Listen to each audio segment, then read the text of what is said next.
Ladies and gentlemen, pay attention. This is your boy, the coach from the WWE. I would like to welcome you to the very first wrestling podcast in the world to take you on a weekly deep dive into classic matches along with legends of the squared circle. Enjoy the discussion. Enjoy the back and forth. There's so much to get into. Ladies and gentlemen, this is The Payoff.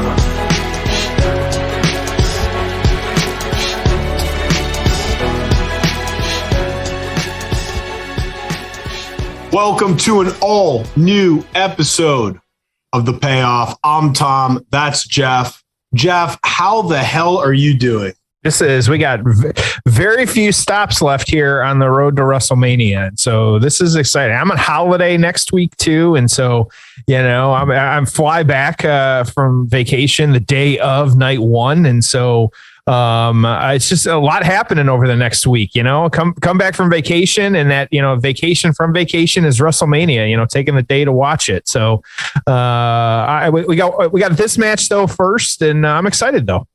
And why did you want to cover this match? This is a good match. When I was kind of digging and I saw that it was high rated, I saw there was actually a really fun story on this one too, like just kind of how they got there. And I felt like a lot of times that sometimes these things are thrown together, but this one made actually a ton of sense. And so I'm excited to see it. Debatable too, and we'll discuss it, whether or not it maybe should have been in a different spot on the card, and so it's hard to say. Maybe not the main event, but we'll talk about it. We got things to talk about. Well, dude, let's get right into the build. Oh, it's time for the build. So I'm pumped to cover this one as well. Two probably of the best in-ring wrestlers ever.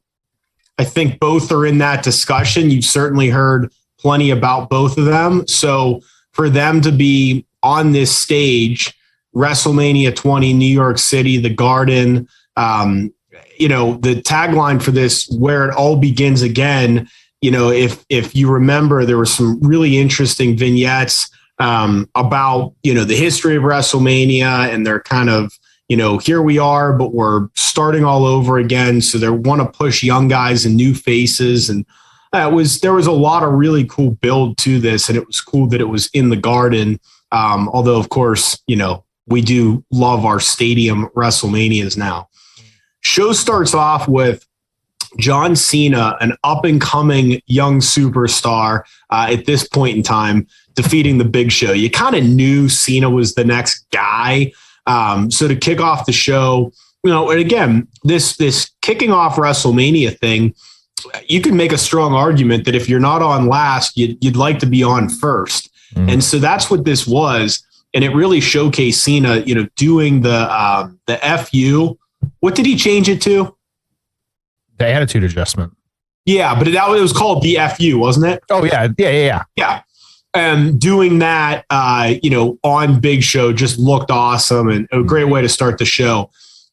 Booker T and Rob Van Dam would retain their tag team championships in a 8-minute match against the Dudley Boys, Caden Jindrak, and Les Resistance. Christian defeats Chris Jericho in 15 minutes. I think that was that angle with Trish involved as well. Mm-hmm. Then a 17-minute match of Evolution, which was Batista, Orton, and Flair defeating the Rock and Sock Connection, Foley and Rock. So Rock, if you remember, was already kind of doing the Hollywood thing at this time. He wrestles as a heel at WrestleMania 19 against Steve Austin in Austin's, at the time, final match. And here we are. The Rock is back. He's a baby face. Foley said he was kind of disappointed in the match, but, it did what it needed to. Tori Wilson and Sable would defeat Miss Jackie and Stacy Keibler in a 2-minute Playboy evening gown match. Chavo Guerrero would retain the Cruiserweight Championship over a handful of guys in a Cruiserweight Open. Then, Jeff, I'm sure you remember this match.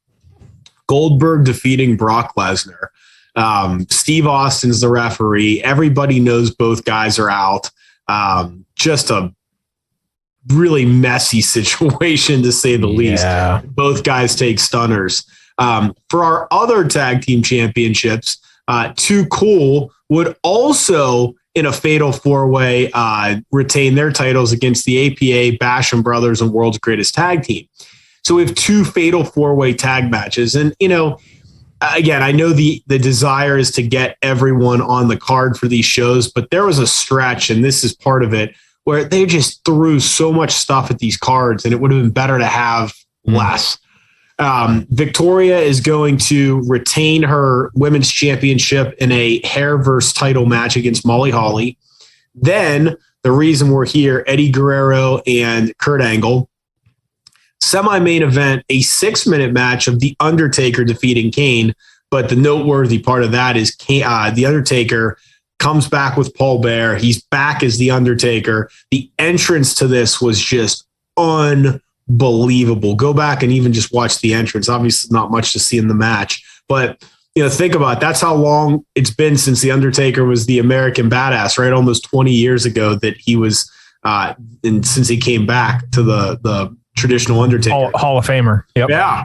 And then the main event, Chris Benoit defeating Triple H and Shawn Michaels in a great 24-minute triple threat match. So in terms of star ratings, the two matches that really stuck out on this show were the one we're going to cover as well as the main event. I think at some point we may need to watch that main event. The Evolution Rock and Sock match also got good rate, a good 3.75 star.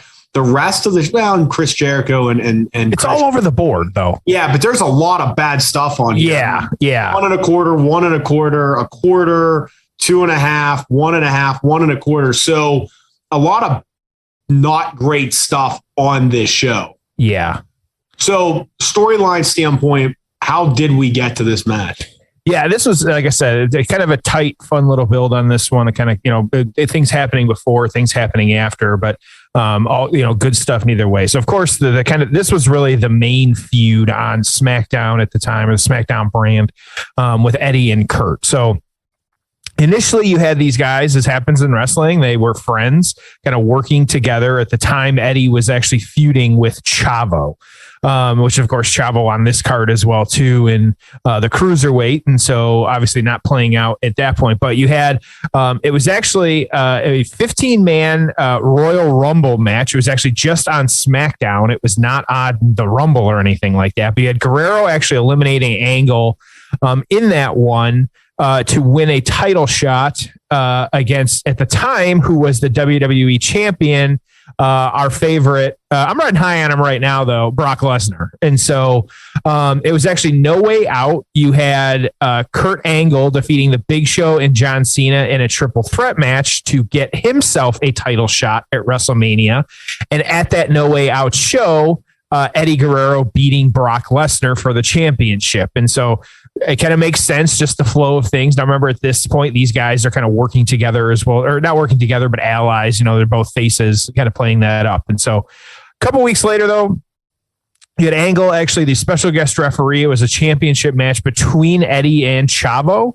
It was actually, and I did actually go back and watch this one. It was actually kind of fun to go back. Instead of Eddie had him beat a big, just huge frog splash out of the corner. And then Angle went down to start counting and then never even counted one. The crowd doesn't know what's going on. They're going crazy and stuff like that. So it was actually a really cool moment to kind of go back and watch, because I was curious myself too of just kind of how that played out. And so, yeah, and then they kind of brawled, Eddie and Kurt kind of brawling inside the ring, outside the ring, stuff like that. Eddie being pissed. And so immediate kind of heat on Angle. And so we'll hear some of that during the match. We'll talk about it, but also, and so that would be your turn at this point in kind of mid-late February on SmackDown. Again, Eddie and Kurt. So a couple weeks later, of course, you just had a lot of backstage stuff at this point. You had Paul Heyman involved as well too at the time, who was general manager, kind of getting Kurt kicked out of the arena and things like that over the next couple of weeks in different shows. You had him Kurt kind of sneaking back into the arena. It is just your standard at the time. I feel like it was your standard kind of stuff that was happening behind the scenes. There was actually supposed to be Guerrero teaming with John Cena to take on Chavo and the Big Show. As we know, that kind of played out at WrestleMania, some of the angles with that too. So kind of fun how it actually lines up incredibly well compared to a lot of the matches that we do here. Of the players make sense, like the feuds kind of make sense, stuff like that. And so it just kind of how it played out was fun. And so you had some kind of rough stuff here where he's calling Eddie Guerrero a former drug addict, shouldn't represent SmackDown as the champ, that we would all one day be thanking him for being the champ and then being proud of him, Kurt that is. And so and Kurt, of course, in your wrestling, we haven't talked about a wrestling arrest in a while. And so there was, of course, Angle getting arrested in the wrestling universe on this one. Orders Paul Heyman actually directing the arrest, as your Raw and SmackDown general managers have the ability to do to get people arrested. So good to know. I know your one day is general manager time. I wish you had remembered that power. You could have gotten somebody arrested in the PC that day. And so here's kind of how it played out. And so then what you had, though, is on March 4th. It was actually about 10 days before WrestleMania occurring. Guerrero actually had a match with Heyman, and so where he was handcuffed. Weird at this point. We're getting into that, but Angle actually interfering, and kind of saying that, or Guerrero begging Angle, to go against begging Guerrero to get that championship opportunity. And getting it. And so if you beat up Guerrero, though, Angle, of course, as we get no sign point on this one, but did kind of take the belt, kind of, raising the belt above his head just before WrestleMania to kind of set the stage for what was going on. And so tight little build, just kind of, like we said, we talked about it even at the top of the card, like the Cena Big Show stuff made sense, which not talking about that, but this Angle and these guys kind of not liking each other. And even if it was, a little bit cringe in there, but at the same time, we know now, like Eddie wouldn't have done it if he didn't like it. And so as we've learned just over the years, and even from Vicky and things like that. And so, just a great little build. That's what we got. Enjoyed it. Obviously, we love that Eddie win over Brock. Yeah, absolutely. All right, well, let's get ready for this one. We are at the 7-minute mark. 3 hours and 7 minutes. WrestleMania 20, little 4-hour show here. That used to sound like a long time. 4.5. Now it sounds like nothing. Right. So 3:07, WrestleMania 20. Jeff, are you ready? Let's do this. All right. It's time for the payoff. Oh, it's time for the payoff. Okay, getting into it. Both men kind of standing off. Interesting set, man, with like the images behind them. It's always been cool. Yep. Rumble, same way when it was here. Yeah. So I got a fun. They didn't use the entrance as this one. Yeah. Right. So like they didn't do the entrance where they came right out from there. Yes. Had that video wall there. Yep. Just makes it look a little different. I've got actually a fun list about Madison Square Garden that I'll share in a little bit here. But something you said at the top of the show, I think, is we're approaching WrestleMania here. In the shoot world, is we're kind of watching this match right now, and I think you and I have talked about it over time. But one question I have for you, and it comes up all the time, is does everyone belong on the WrestleMania card? My simple answer to that is no. And I can understand wanting to get more people on there, and it's okay to do like a multi-person match, but not everyone's going to be on there. And I don't know how much the WrestleMania payday matters anymore. I don't know if they all get a bonus, even if they're not on the show, or how that works, but they're doing so many big shows now. They're doing, multiple stadium shows a year. Obviously the money now comes from the TV deals, not from, the live gates as much. So if you're not on it, you're not on it. I mean, it sucks, but work harder to earn a spot on there. It should mean something to be on the WrestleMania card. At the end of the day, the primary goal is to put on the most entertaining show ever. And how often are, multi-person thrown together, no storyline matches really, that entertaining for the fans? They're not. Mm. Yeah. Natty Neidhart have to be on WrestleMania. Right. And I asked because we had these tag matches on this card, which if you got rid of those, like, would you really be missing it? Or you built 2 tag matches around, 2 really good rivalries. Right.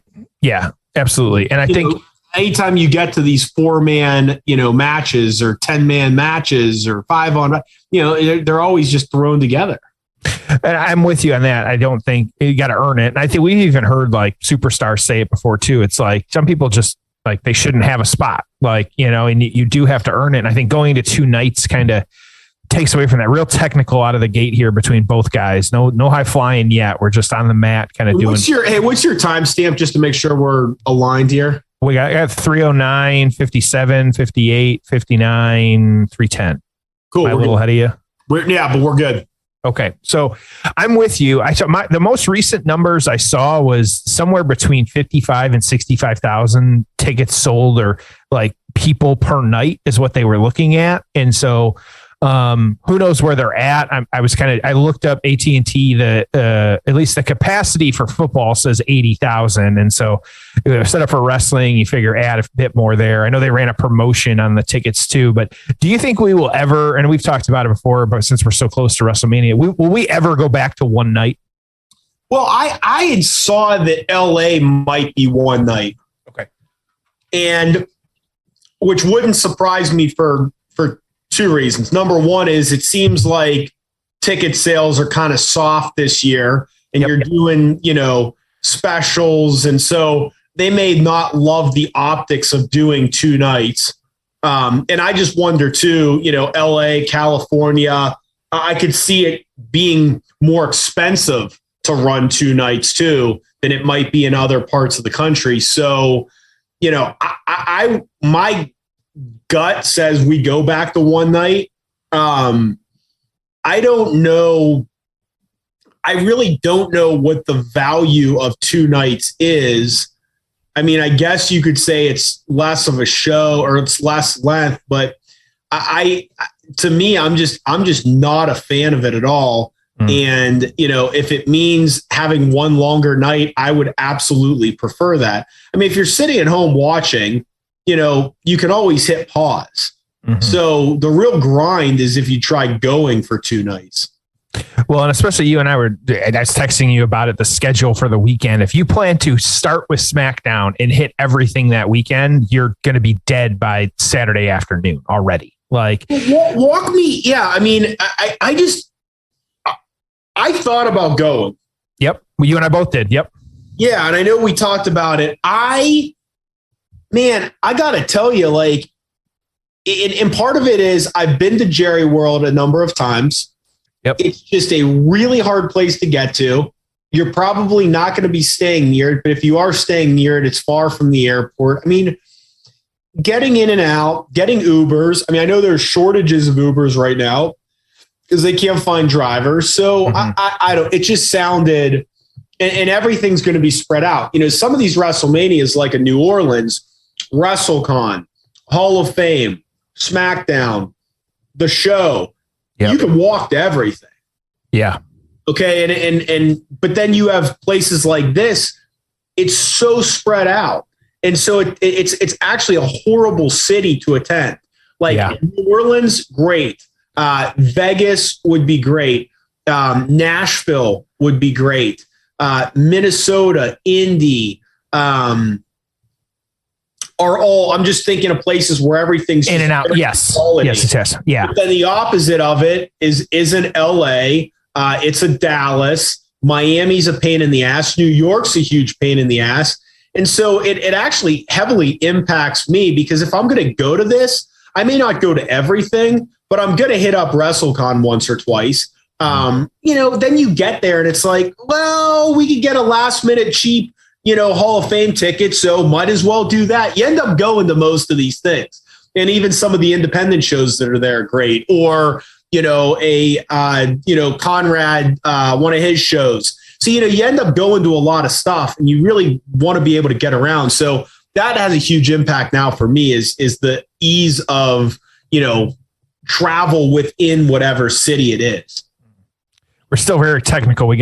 Eddie got Kurt pinned down really, on the all mat. they've done so far is just all very technical stuff. Yeah. Yeah. Well, and you bring up a good point. You've said it a few times now. If you're going to SmackDown in a week from Friday, that it's like you get bonus Hall of Fame. And I think how they're doing it is completely wrong. Doing it after SmackDown.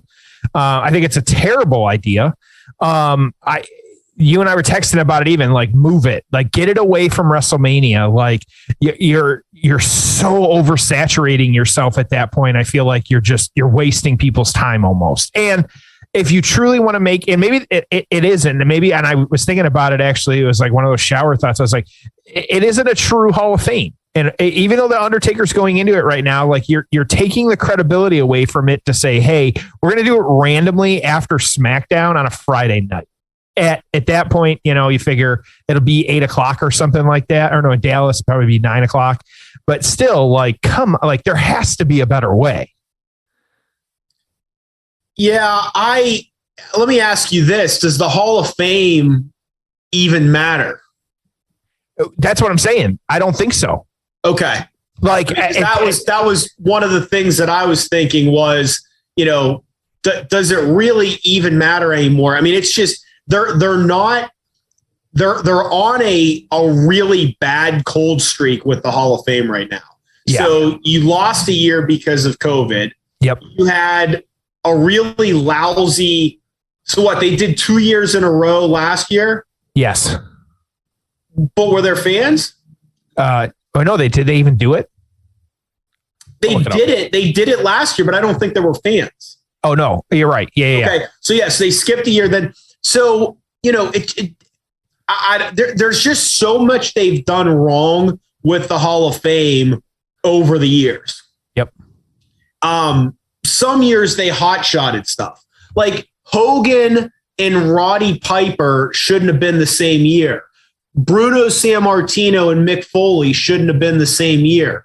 So they put too many. Now Eddie up to the top ropes. We're done with the tactical wrestling. Oh, geez. Big jump, missing and landing on the guardrail. Yep. Brutal. But no, they just so for too long they kind of hot-shotted it and they put too many guys on these. Okay. So now fast forward, here we are. There's no one left. Yep. Maybe you get a Rock at some point. Taker was like the last one. Okay. I mean, what are you going to do? Now do you start after you have to find more factions? You already did the NWO and DX and the Four Horsemen.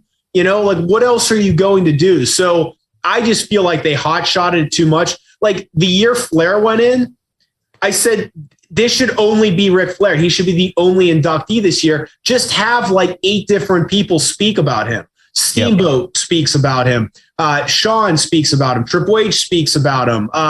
JJ Dillon, whoever it might be, get 8 or 10 speakers to all talk about Ric Flair. Maybe you air some of the biggest moments in between and then give him the mic and let him talk for a half hour about his career. Like that would be a really good ceremony. So and they hate doing those long speeches though, because people get bored. I understand that. So then they rush them along and it's so cheap. So yeah, they've done a lot of stuff wrong, which has now gotten us to a place where they can't even sell out a crowd, doing it. So now it's just with SmackDown. I can't imagine how it's not going to look stupid or suck. It's just a shame.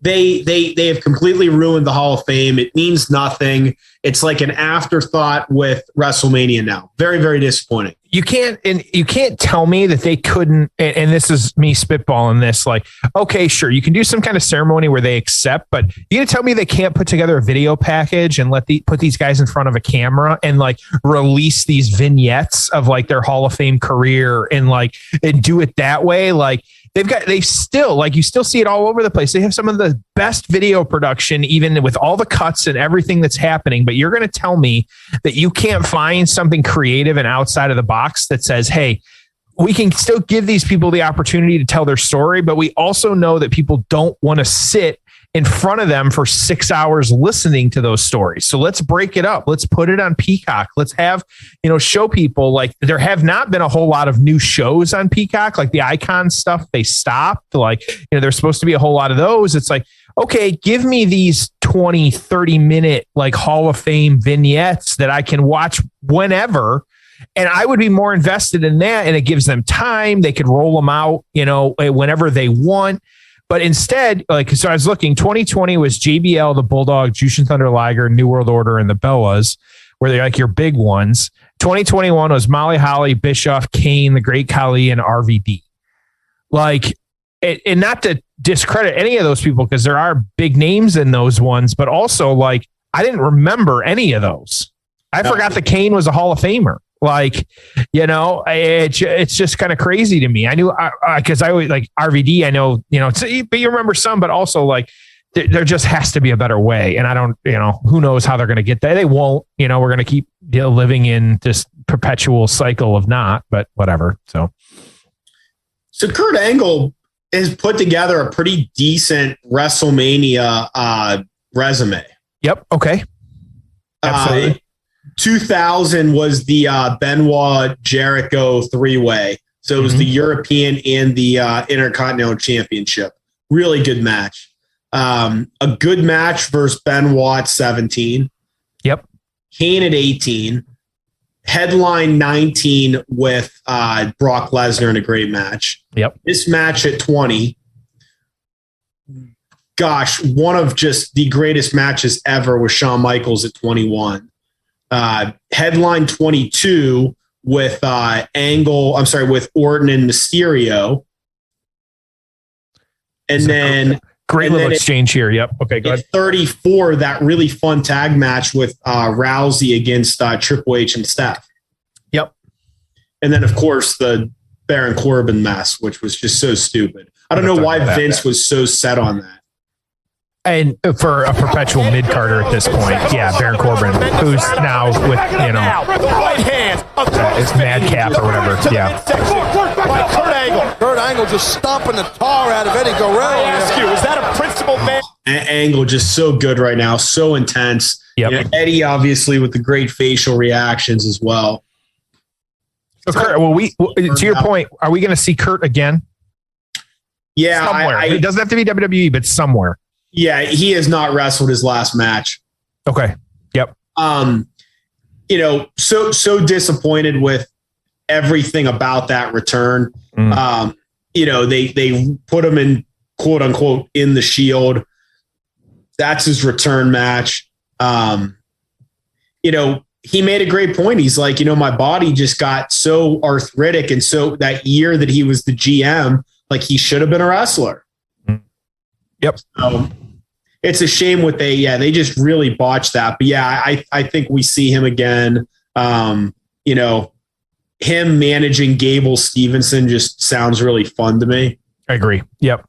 AEW's just done such a good job with, Tully and Jake Roberts, Arn Anderson, just these coaches. I just love it. Even Roberts was throwing clotheslines a couple weeks ago. That brings up an interesting point because, and I don't know who said it, but I think some wrestling journalist said that it was really, really bad for the business for Jake to be doing that clothesline and, on Hangman Page. Why?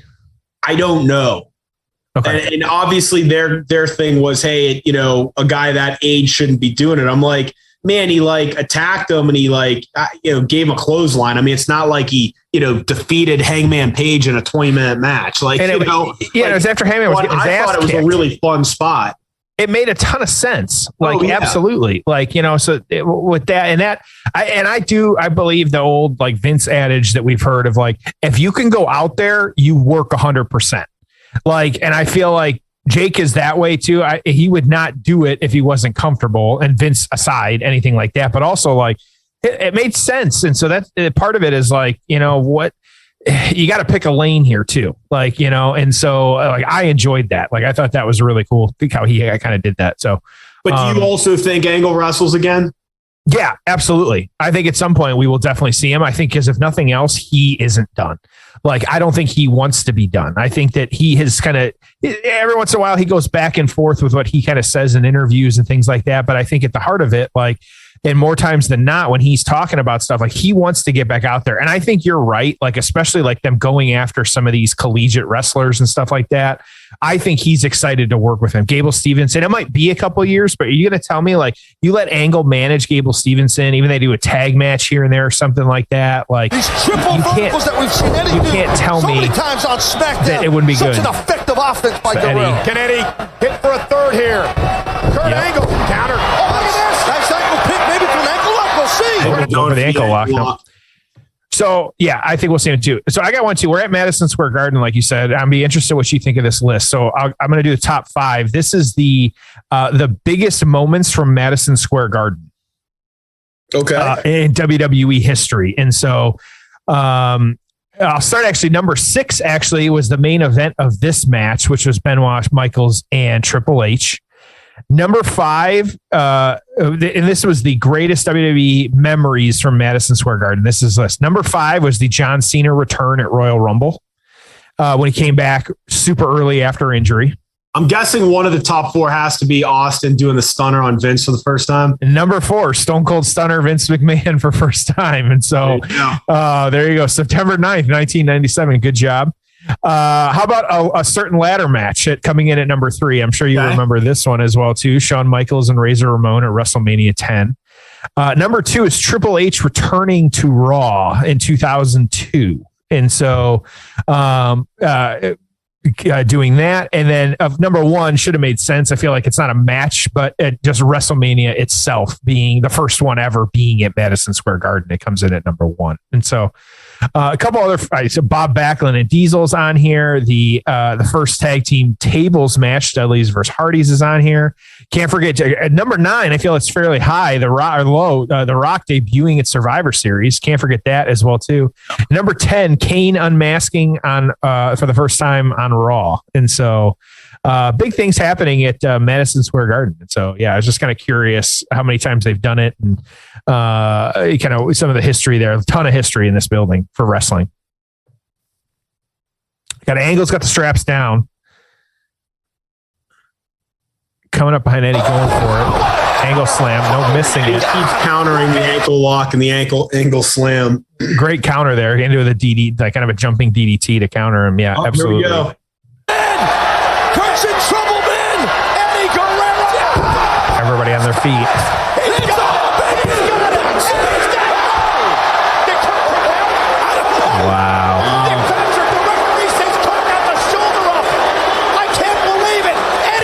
We always say it every time it happens, but I miss the camera flashes. Just got to put it out there again because we talk about it every time it happens.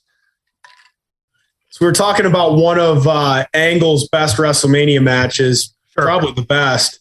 Well, no, I'd say Shawn's the best, Lesnar's second best. But here's some trivia for you. I just heard this morning. When's the last time Brock Lesnar was in a non-world title match? Oh, Jesus.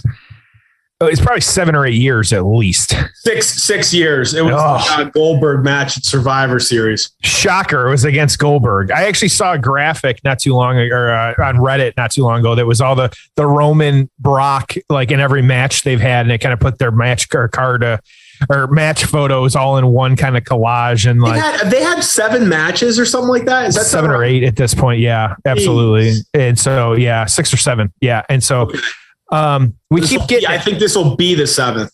Well, and I really kind of had the epiphany the other day of another good counter for the ankle lock, roll up that kind of tosses Kurt to the outside. Yep.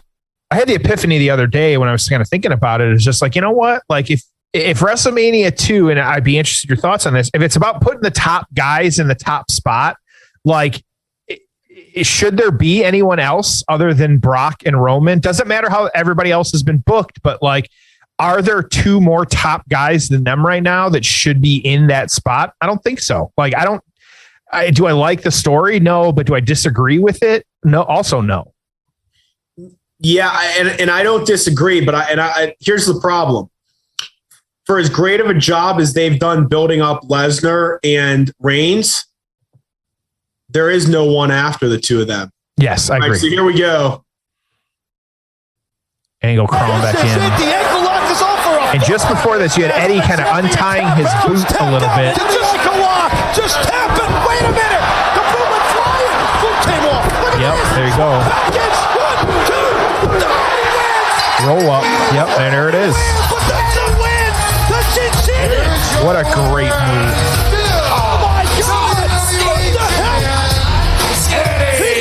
One of the great finishes you'll ever see in wrestling. And the other Angle, thing, Jeff, I love about that finish is how aggressive the small package was. It really was. Yeah, roll up almost real like hard. He slammed it. It was just such a great small package.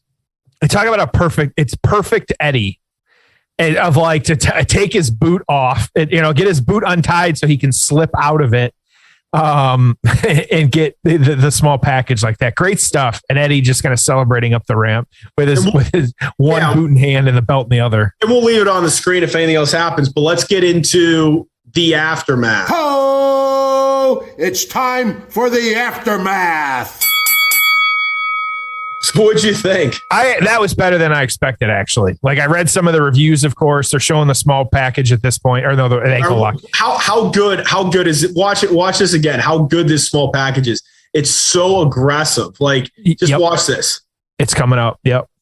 Boom. It's like he slams them, and he's got both feet on the ropes, like holding it. I mean, I actually missed the feet on the ropes. I definitely did too. Yeah. Yep.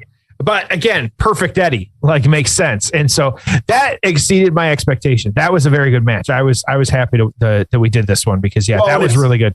And it's so wild to think what happened at the end of this show with Benoit and Eddie in the ring. Yeah, absolutely. Two stars that Vince didn't create.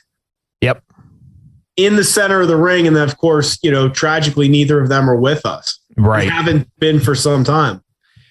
So after this one, kind of what happened? What do we get into? It was actually, of course, Angle losing this match to Guerrero. But this is where, as always, the just the neck issues and the injury issues with Kurt Angle kind of flaring up and stuff like that. And so kind of dealing with that, it was actually, so this, of course, this WrestleMania taking place, it would have been March 14th, but a little bit after this, actually, Angle became general manager. And so he really, though, even though he was dealing with the injuries and the neck injury, that, they really kind of kept feuding all through 2004. And so he actually cost Guerrero the belt against JBL. It was actually a Texas bull rope match at the Great American Bash. You also had the angle of him being El Gran Luchador. And so, and being the masked wrestler as well, too, and us getting that. And so you had him, Angle faking injury as well, too. And so there was actually Vince demanding that he had a match as well, too. And these guys going at it at not WrestleMania, but SummerSlam as well, too. And so we had got the match between these two guys at SummerSlam. That was actually Angle beating Guerrero in this one after he forced the ankle lock at this point against Guerrero, and getting that. And then the kind of cap off to this one was the Survivor Series match between Team Guerrero and Team Angle. Team Guerrero being Eddie, The Big Show, Rob Van Dam, and John Cena. And them actually beating the Team Angle of Kurt Angle, Luther Reigns, Mark Jindrak, and Carlito. And so I feel like Eddie got better picks on that one over Team Angle. I get maybe trying to put some people over, but you definitely have Guerrero with the better on that one. And that match actually coming in, it was only 1 3/4 stars. And so not a great match to kind of cap that one off with. It was actually one of the lower matches on that card. Of course, The Undertaker and Heidenreich actually coming in lower at that Survivor Series 2004. Big shocker there, but happening. And so, but again, good feud. Like I said, I feel like was, the story was really good, kind of contained, all that stuff. And it made sense, which that's so many times like, yeah, you can have some supernatural, but I enjoy it when it's making sense. So, with that, though, the PWI this year, we had Eddie Guerrero at numero 2 and Kurt Angle at 36. PW Torch on this one, of course, as we're used to. A fun chant began where half the crowd chanted, "Let's go Angle," and that was immediately followed by the other half chanting, "Angle sucks," leading to the "Let's go Angle, Angle sucks, let's go Angle, Angle sucks" chant. Not a classic, but a very good match. It's not everyone's style due to the slow mat-based build early, but it climaxed well, and the crowd was into the near falls and the final minutes. The finish was really clever too. 4 1/4 stars. And so that's coming from the PW Torch. On this one, the best match poll. Unfortunately, the main event, actually, unfortunately, but just the main event just absolutely crushed on this one of getting way more votes than anything else. But the Eddie match and Eddie and Kurt match did come in second on this one and said, and so after the crowd was crapping on the Goldberg match and being bored for the next 2, they were way quiet, even for Guerrero's entrance. The match started with a lot of good wrestling on the mat. He gave it, and there was just a bunch of him going through the match, but then he gave this one 4 stars. And so you've got 4 1/4 from Wade Keller. You've got 4 from Tom's best friend, Dave Meltzer. Tom, go for it. What are your thoughts here? Really like this. Really like the storyline. I have no complaints. I think that I'm going to give this an 8. Really like the match. Good storyline. Really. I mean, like one of the better wrestling match finishes you're ever going to see. Just very, very creative and very unique. So, I mean, that was a fun, 20 or so minutes. Really enjoyed it. Solid 8 for me. What about you? I'm actually going to get, I have said it, I don't know how many times that I enjoy the slow build in a match. I like the mat wrestling. I enjoyed the slow build to some of this. I talk about this a lot with New Japan matches. It's why I enjoy them as much as I do. I think of just like they tell a good story in the ring, and I'm perfectly fine, even though they said it's not for everybody. This one was for me, of the mat based and kind of how they did it and things like that. Like I just enjoy the hell out of that. So I'm actually going to give that. Like I said, I was very sports entertained. I was more impressed than I should have been. So I'm actually going to give this one a 9. I'm going to mark it pretty high, which feel like it's been a while since I marked that high. And so, but this one was definitely good, even though, like I said, no, is it classic? No, but at the same time, like this is one where if you want to kind of show people, I really wish we've had a list from the start of like, hey, matches that you really should show people to get them interested in wrestling. I think this could be one of those matches. There's a lot to it from a technical aspect, just kind of telling the story, learning the character of Eddie and stuff like that. I think that there was some great stuff there with the boot. Just all really great stuff to me. So I'm giving it a 9. We both loved it. It's a fun show. Again, I'd go watch that match, but then I'd also watch the beginning of it because the opening montage was fantastic. Mm-hmm. And I just remember the end of that main event being really, really hot too. So it's probably a good show to just kind of tackle and maybe spend an hour, running through. Watching the last little bit. Yeah, absolutely. So you gave it an 8. I gave it a 9. Tom, do you know what I would give a number 10? No. I would definitely give a 10 to Manscaped. And so you and I both know that, we've said it how many times now? Like, we love the products. There's great stuff. There's always new stuff. Like, get it ordered right now. It's, it's a good time, downtime. Like, there's not a whole lot going on. Maybe you just want that good WrestleMania cut, maybe, the Easter cut, holiday, maybe get ready for summer, get it ordered now. It doesn't matter, whatever it is. Make sure you're using our promo code payoff20 at manscaped.com. It gets you 20% off and free shipping. So all kinds of good stuff in the store. It's absolutely worth it with the 20% off. Get yourself some good deals, start to dip your toe in, maybe just get some, some of the shears and things like that for kind of, trimming up like the beards or the mustaches or whatever it is, or maybe jump in full force with the performance bundle, which gets you a little bit of everything with the lawnmower 4.0, the weed whacker, all the different stuff. And you get the bag with it as well too. The boxers, just all kinds of good stuff. And so definitely check it out. Payoff 20 using our code manscaped.com. 8, 9, 10. Send them home happy, Tom. Yeah. And it's like almost pool season, man. I know. Crazy. I know. I'm going to be down in Florida next week. And so I've got, I got to look my best for that pool side, Oh, there you go. And that's, right. That's why you keep Manscaped, and a few minutes a week will make you well prepared pool season and for That's right. when the time comes for you to be around others with your shirt off. So That's right. Absolutely. And maybe more. Yep. So great episode, great match. Really, really enjoyed that. I'm pumped for next week. Absolutely. 2 of my all-time favorites in a match that doesn't get talked about much. And so maybe it wasn't that good or maybe it was better than we remember. I don't know. I'm curious to go back and watch it. Next week will be HBK, Steve Austin, WrestleMania 14. So a lot of fun. Thanks for joining us, and we'll see you next week on an all-new episode of The Payoff.